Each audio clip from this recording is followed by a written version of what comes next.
Magandang umaga sa lahat. So ngayon, magawa tayo ng burner sa use oil kalan. Hindi totoo yan. Kung ano yung Bola lang dapat yan. gawin na maganda tingnan. So unang-una, yung burner natin na 3/4. Tapos 3 inches yung niya, tubo niya. Yung nakalagay. So sukat-sukat lang. Galing sa flooring, 2 centimeter. Tapos lagyan natin ng tape para diyan tayo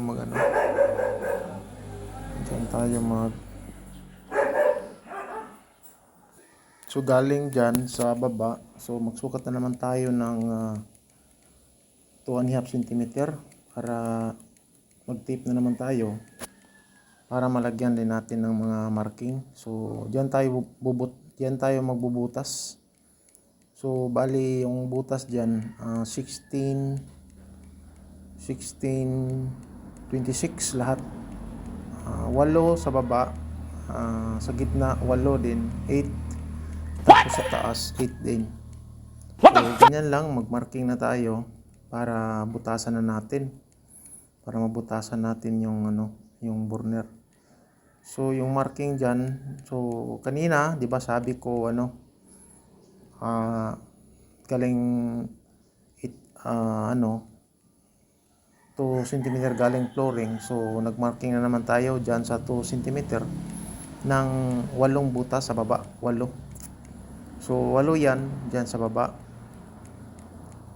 Yan. 8 sa baba. Tapos diyan sa pangalawang tape na naman natin mamaya, 8 din yan, mga boss. So marking lang. So 8. Yan. Para makita natin yung apoy mamaya na maganda. Oh So my dyan sa gitna, God! pangalawang layer. So 8 butas din yan, 8. So lagyan natin ng cup. Yan. Tapos dyan sa taas, sa top niya, sa cup, so 8 butas din yan,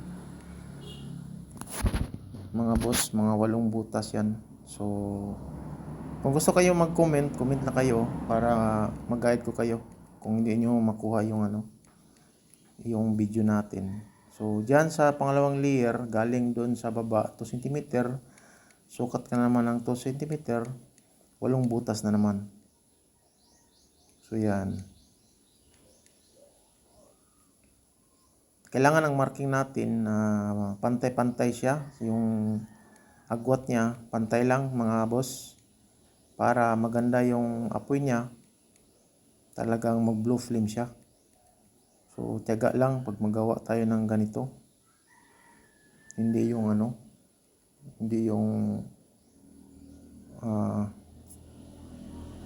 hindi yung pabilisan. Kasi magreklamo yung mga client natin, mga boss, pag pangit yung apoy. Kailangan blue talaga. Yan. Blue talaga yan. So ganyan lang magmarking ng bubutasan sa burner ng use oil kalan. So ganyan lang kasimple. Yan. So ngayon, yung minarkingan natin kanina, yung 8 sa baba, so bubutasan na natin. So ganyan lang pag technique ng pagbutas, kailangan, mga boss, ipitin natin. Yun. Sana Kailangan all. dahan-dahan lang tayo magbutas, mga boss, kasi yung drill bit natin, dali lang bumigay, dali mabali. So dandahan lang.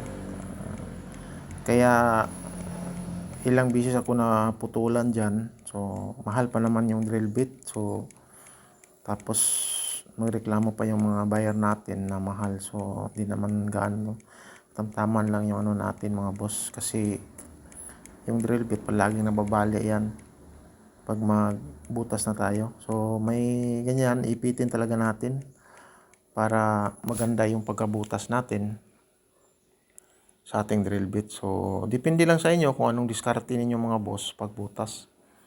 So, ganyan lang pagbutas. Ako hinahawakan ko lang kaya maingat lang tayo mga boss, baka madali yung kamay natin. So, yan, yung may mga slanting yan, yung mga butas na may mga slanting, yung mga paakyat, yung mayroon dyan.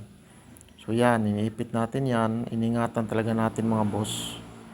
So, tiyaga-tiyaga lang tayo mga boss, pag magawa tayo ng burner. So, comment lang kayo kung may mga gustuhan kayo na i-comment. So, yan, isa-isahin talaga natin, hindi yung pabilisan. Sa sinasabi ko na, madali lang bumigay or mabali yung drill bit.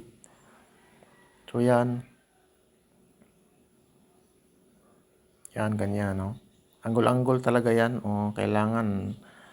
Kailangan plaster yung pagka, ano, pagka butas. So, yan. May mga kating-kating tayo. So, hawakan na naman natin. Butas. Para maganda tingnan sa, ano, sa mga buyer natin. So, yan.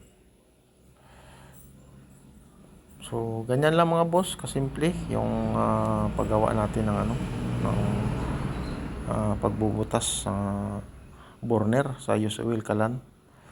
So, ganyan lang kasimple, oh. So, yan na yung result natin mga boss, no? Inano na natin, nilagay na natin. So, fast forward na lang tayo. So, yan yung finished product natin mga boss. So, blue flame yan. So, matibay. So, ganyan lang boss, tiyaga-tiyaga lang pag magawa tayo ng ano, ng use oil kalan. So, pinapassport ko na lang mga boss. So, yan yung product na natin. So, sana nagustuhan yung video mga boss. So, may comment kayo. Comment lang. Please follow and share my account, Dulratb sa YouTube channel.